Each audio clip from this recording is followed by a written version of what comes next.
Hi friends, math science world में आपका स्वागत है। आज के वीडियो में हम देखने वाले हैं physics, chemistry, biology, history, geography और पॉलिटी से मिला करके टोटल 50 प्रश्नों का महाभारत, जिसमें पूर्ण अभ्यास के थ्रू हम 50 क्वेश्चन को देखेंगे और सेट नंबर 3 हो जाएगा। तो दोस्तों, वीडियो के लास्ट में आप जरूर टाइप करें हमारे कॉमेंट बॉक्स में कि आप कितना मार्क्स स्कोर कर पा रहे हैं और क्वेश्चन कैसा है। अगर क्वेश्चन में कोई त्रुटि हो तो जरूर कॉमेंट करें दोस्तों। चलिए हम चलते हैं प्रश्न पे। पहला प्रश्न है दोस्तों, क्या कहता है कि निम्न में से कौन सा मोनोसेकेराइड कार्बोहाइड्रेट नहीं है। मोनोसेकेराइड कार्बोहाइड्रेट नहीं है। ऑप्शन है ग्लूकोज, फ्रक्टोज, सुक्रोज और लैक्टोज। तो दोस्तों, आप लोग इसका जरूर आंसर दे। इसका कौन सा आंसर हो जाएगा दोस्तों? बिल्कुल सही जवाब दिया आप लोगों ने। इसका राइट आंसर हो जाएगा option C. Option C, sucrose जो है वह मोनोसेकेराइड कार्बोहाइड्रेट नहीं है। Option C. प्रश्न संख्या 2 पर चलेंगे दोस्तों। किस शैली में प्रसिद्ध गया स्थिर विष्णुपथ मंदिर बना है? किस शैली में विष्णुपथ मंदिर बना है दोस्तों? बिल्कुल सही जवाब दिया आप लोगों ने। इसका राइट आंसर हो जाएगा नागर शैली। नागर शैली यानी ऑप्शन बी इस प्रश्न का राइट आंसर हो जाएगा। अब चलते हैं दोस्तों प्रश्न संख्या 3 की ओर। प्रश्न संख्या 3 क्या कहता है? 3 कहता है दोस्तों, ऐहोल प्रशस्ति अभिलेख के रचयिता कौन थे? ऐहोल प्रशस्ति अभिलेख के रचयिता कौन थे? ऑप्शन है दंडी, हरिसेन, भारवी, रवि कीर्ति। इस प्रश्न का राइट आंसर हो जाएगा दोस्तों रवि कीर्ति यानी ऑप्शन डी।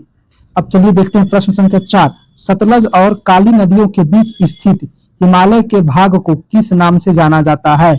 ऑप्शन है असम हिमालय, पंजाब हिमालय, नेपाल हिमालय और कुमाऊं हिमालय। इस प्रश्न का जो राइट आंसर होगा, बिल्कुल आप लोगों ने सही जवाब दिया है, हो जाएगा दोस्तों कुमाऊं हिमालय। कुमाऊं हिमालय यानी ऑप्शन डी। अब देखेंगे प्रश्न संख्या 5। द्वितीयक प्रदूषक निम्नलिखित में से कौन सा है? द्वितीयक प्रदूषक निम्नलिखित में से कौन सा है?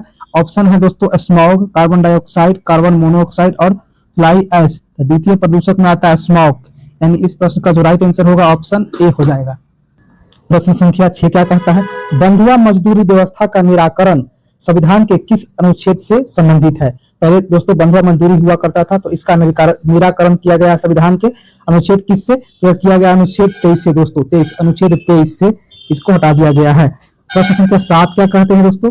विद्युत धारिता इलेक्ट्रिक कैपेसिटी का मात्रक होता है। तो इलेक्ट्रिक कैपेसिटर का मात्रक होता है फैराडे। सब लोग को पता है दोस्तों, यानी ऑप्शन ए इस प्रश्न का राइट आंसर हो जाएगा। अब चलेंगे प्रश्न संख्या 8 की ओर। प्रश्न संख्या 8 क्या कहता है? यूरेनियम के रेडियोधर्मी विघटन का अंतिम उत्पाद क्या है? ऑप्शन है दोस्तों सीसा, रेडियम, थोरियम, प्लूटोनियम। तो यूरेनियम के रेडियोधर्मी जब विघटन होता है तो इसका अंतिम उत्पाद के रूप में सीसा बचता है दोस्तों, सीसा। यानी इस प्रश्न का राइट आंसर ऑप्शन ए हो जाएगा।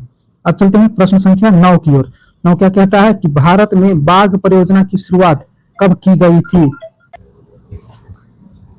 तो इसका राइट आंसर हो जाएगा दोस्तों ऑप्शन बी। 1973 में जो है बाघ परियोजना की शुरुआत किया गया था।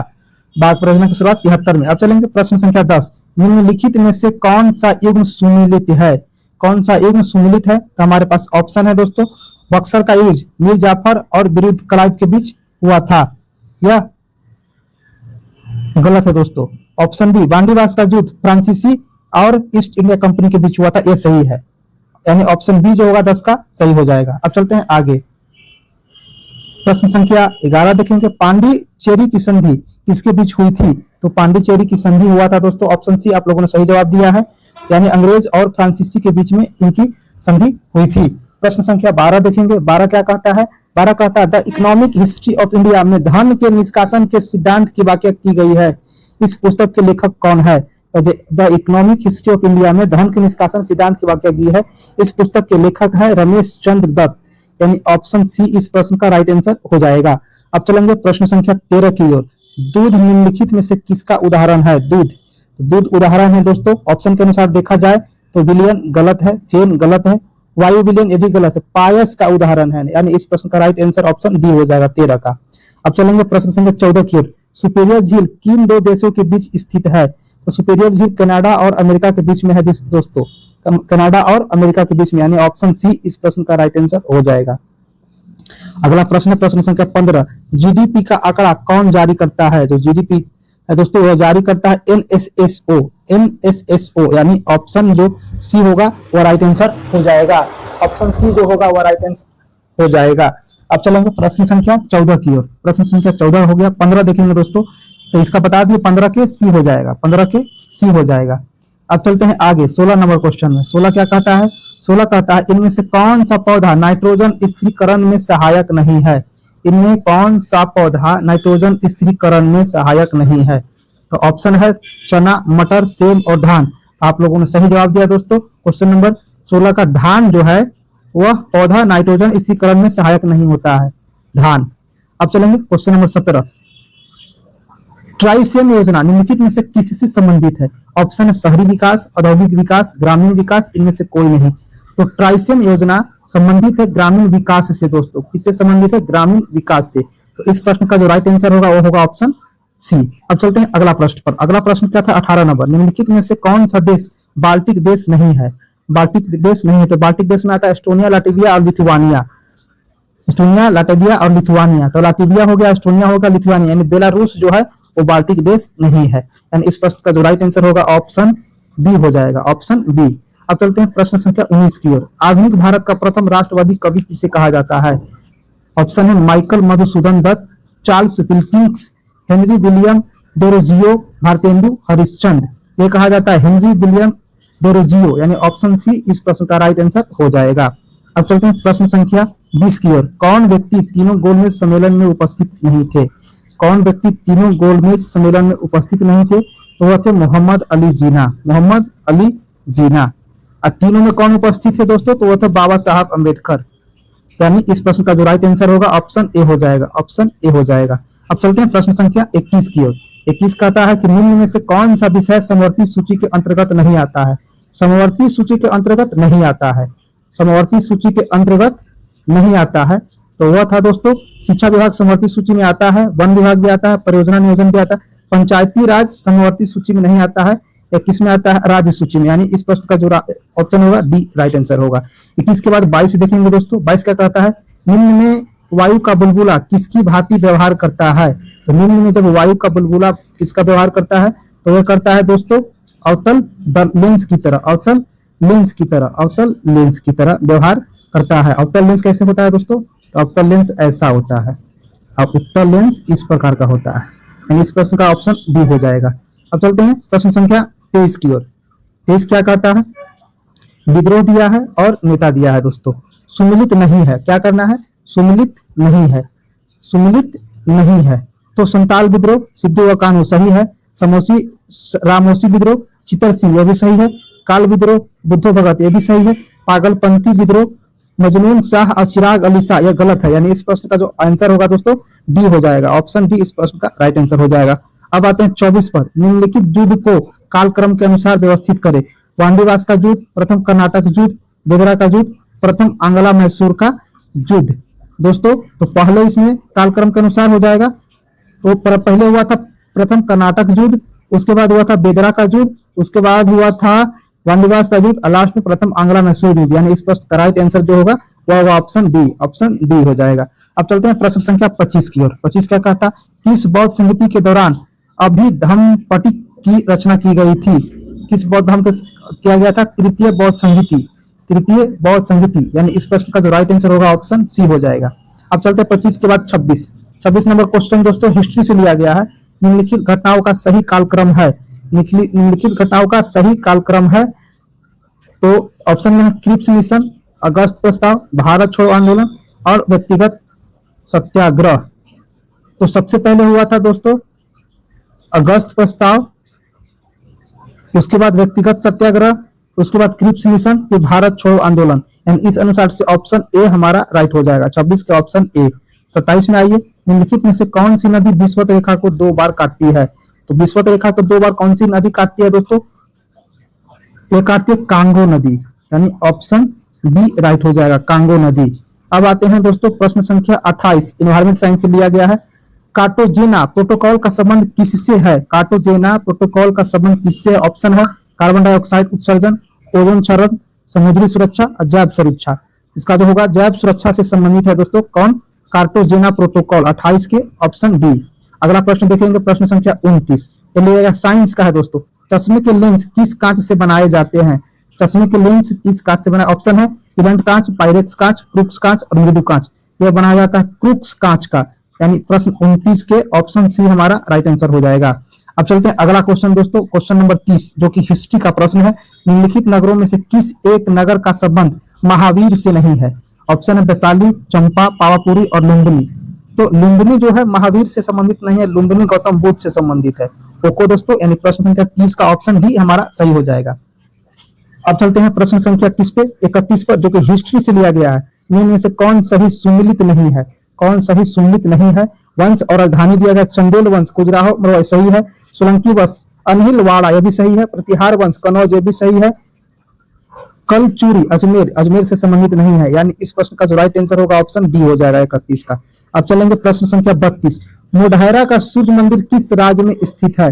मोढेरा का सूर्य मंदिर ऑप्शन है बिहार, गुजरात, मध्य प्रदेश, उड़ीसा। तो गुजरात राज्य में मोढेरा का सूर्य मंदिर स्थित है। मोढेरा का गुजरात राज्य में, ऑप्शन बी। अब चलेंगे प्रश्न संख्या 33। यह भी हिस्ट्री का प्रश्न है। निम्न में से कौन सही सुमिलित नहीं है? निम्न में से कौन सही सुमिलित नहीं है? तो अकबर द्वारा जजिया कर की समाप्ति 1564 ईस्वी में, यह सही है, यह सही है। दीन ए इलाही 1882 में, यह भी सही है। मजहरनामा 1878 में, यह गलत है दोस्तों, ऑप्शन सी गलत। यानी इस प्रश्न का जो राइट आंसर होगा ऑप्शन सी ही हो जाएगा। अब चलते हैं प्रश्न संख्या 34 पर जो कि हिस्ट्री से संबंधित है। मन सब्दारवारी व्यवस्था में दो अफसा सिंह, अफसा का प्रचलन किसने किया था? किसने किया था दोस्तों? तो ये जहांगीर ने किया था। यानी इस प्रश्न का जो राइट आंसर होगा ऑप्शन डी हो जाएगा। अब चलते हैं प्रश्न संख्या हिस्ट्री में। चौसा का युद्ध कब हुआ था? तो चौसा का युद्ध हुआ था दोस्तों 1539 में। यानी इस प्रश्न का राइट आंसर ऑप्शन सी हो जाएगा। अगला प्रश्न देखेंगे दोस्तों, केमिस्ट्री से लिया गया, क्वेश्चन नंबर 36। निम्न में से कौन सा विकल्प बंधनों की क्रियाशीलता के सही क्रम में दर्शाता है? सही क्रम में दर्शाता है। तो जो बंधन होता है ना दोस्तों, सबसे क्रियाशील कौन सा होगा? तो सबसे ज्यादा होगा त्रिबंध, उससे कम होगा डबल बंध, उससे कम होगा सिंगल बंध। यानी इस प्रश्न का राइट आंसर ऑप्शन सी हो जाएगा, ऑप्शन सी। उसके बाद बायोलॉजी के प्रश्न अगला देखेंगे दोस्तों। निम्न में से किस अंग में आवश्यकता से अधिक शर्करा और कार्बोहाइड्रेट ग्लाइकोजन के रूप में संचित रहता है? आवश्यकता से अधिक संचित रहता है, यह होता है लीवर में दोस्तों, लीवर में आवश्यकता से अधिक। यानी इस प्रश्न का राइट आंसर ऑप्शन सी हो जाएगा। अगला प्रश्न हमारा है 38 नंबर, इकोनॉमी का क्वेश्चन है दोस्तों। किस योजना काल में 14 बैंकों का राष्ट्रीयकरण किया गया था? किस योजना काल में किया गया था दोस्तों? तो यह किया गया था चौथी में। यानी इस प्रश्न का राइट आंसर ऑप्शन बी हो जाएगा। अगला प्रश्न 39 इकोनॉमिक का क्वेश्चन है दोस्तों। जिन वस्तुओं का उपयोग साथ साथ किया जाता है उन्हें कहा जाता है? तो उन्हें कहा जाता है दोस्तों पूरक वस्तुएं, पूरक वस्तुएं। प्रश्न संख्या अब अगला देखेंगे 40 नंबर, क्या कहता है? ज्योग्राफी का है। भारतीय मानक समय रेखा किस राज्य से होकर नहीं गुजरती है? किस राज्य से होकर नहीं गुजरती है दोस्तों? यह हो गया हिमाचल प्रदेश से होकर नहीं गुजरती है, क्योंकि उत्तर प्रदेश से स्टार्टिंग होता है। ओके दोस्तों, उत्तर प्रदेश के बाद छत्तीसगढ़, आंध्र प्रदेश, उड़ीसा यह होते हुए जाता है। यानी हिमाचल प्रदेश से नहीं जाएगा। ऑप्शन जो होगा 40 का ऑप्शन डी हो जाएगा। 10 प्रश्न और बच गए हैं दोस्तों। तो हमारा अगला प्रश्न है, अगला प्रश्न क्या कहता है? जो ज्योग्राफी से है दोस्तों। निम्नलिखित में से कौन सुमिलित नहीं है? निम्नलिखित में से कौन सुमिलित नहीं है? चांगाला जम्मू कश्मीर सुमिलित है, सिपकिल्ला हिमाचल प्रदेश सही है, बामडिल्ला उत्तराखंड गलत है दोस्तों। यानी इस प्रश्न का जो राइट आंसर होगा ऑप्शन सी हो जाएगा। अगला प्रश्न 42 ज्योग्राफी का क्वेश्चन है। भारत में पश्चिमी तट की अपेक्षा पूर्वी तट पर चावल की पैदावार अधिक क्यों होती है? तो ऑप्शन हमारे पास है दोस्तों, पूर्वी घाट में पश्चिमी घाट से अधिक वर्षा होती है, यह गलत है। पूर्वी तट पश्चिमी तट से अधिक संकीर्ण है, यह भी गलत है। पूर्वी तट पर काली मिट्टी की अधिकता है, यह भी गलत है। पूर्वी तट पश्चिमी तट से चौड़ा है तथा डेल्टा क्षेत्र के कारण यहाँ चावल की अधिक खेती होती है। 42 का ऑप्शन हो जाएगा हमारा डी, ऑप्शन डी हो जाएगा। अब चलेंगे क्वेश्चन नंबर 43 क्या कहता है दोस्तों? पॉलिटी का क्वेश्चन है। केंद्र और राज्य विधायी संबंध संविधान के किस भाग में उपबंध किया गया है? किस भाग में उपबंध किया गया है? या भाग 11 में किया गया है? भाग 11 में, ऑप्शन बी जो है 43 का राइट आंसर हो जाएगा। अब चलेंगे प्रश्न संख्या 44 जो कि पॉलिटी से लिया गया है। राष्ट्रपति पर महाभियोग की प्रक्रिया प्रारंभ करने के लिए कितने सदस्यों का हस्ताक्षर होना चाहिए? कितने सदस्यों का हस्ताक्षर होना चाहिए दोस्तों? तो बिल्कुल सही आप लोग पकड़ रहे हैं। जो सदन आरोप लगाएगा उस सदन का 1/4 होना चाहिए, उस सदन का 1/4 होना चाहिए। यानी ऑप्शन ए 44 का आंसर हो जाएगा। अब चलते हैं प्रश्न संख्या 45 की ओर। 45 में क्या कहता है? निम्न में से किस परिस्थिति में किसी संसद सदस्य की सदस्यता समाप्त हो सकती है? ऑप्शन है यदि वह सदन की अनुमति के बिना 60 दिन की अवधि से अधिक समय के लिए सदन की सभी बैठकों में अनुपस्थित रहता है। दूसरा, यदि उसे सदन द्वारा निष्कासित कर दिया जाता है। तीसरा, यदि न्यायालय उस चुनाव को अमान्य या शून्य करार देता है उपयुक्त सभी परिस्थितियों में, तो ये सभी केस में सदस्य की सदस्यता समाप्त की जा सकती है, यानी ऑप्शन डी इस प्रश्न का राइट आंसर हो जाएगा। 45 के बाद 46 पर आएंगे दोस्तों। 46 नंबर क्वेश्चन क्या कह रहा है, जो कि लिया गया है आप पॉलिटी से। भारत के राष्ट्रपति को हटाया जा सकता है, भारत के राष्ट्रपति को हटाया जा सकता है। राष्ट्रपति को भारत के चीफ जस्टिस के द्वारा गलत है, भारत के प्रधानमंत्री द्वारा गलत है, भारत के संसद द्वारा ये सही है दोस्तों। भारत के संसद द्वारा ये इसे ही हटाया जा सकता है, किनको, भारत के राष्ट्रपति को। 45 46 के बाद 47 ये भी पॉलिटी का प्रश्न है दोस्तों। क्या कहता है, किस अनुच्छेद के अंतर्गत राज्य निर्वाचन आयोग का प्रावधान किया गया है। राज्य निर्वाचन आयोग का प्रावधान किया गया है अनुच्छेद 243 के तहत, अनुच्छेद 243 के तहत, यानी इस प्रश्न का जो राइट आंसर होगा ऑप्शन सी हो जाएगा। अब चलते हैं प्रश्न संख्या 48 पॉलिटी पर।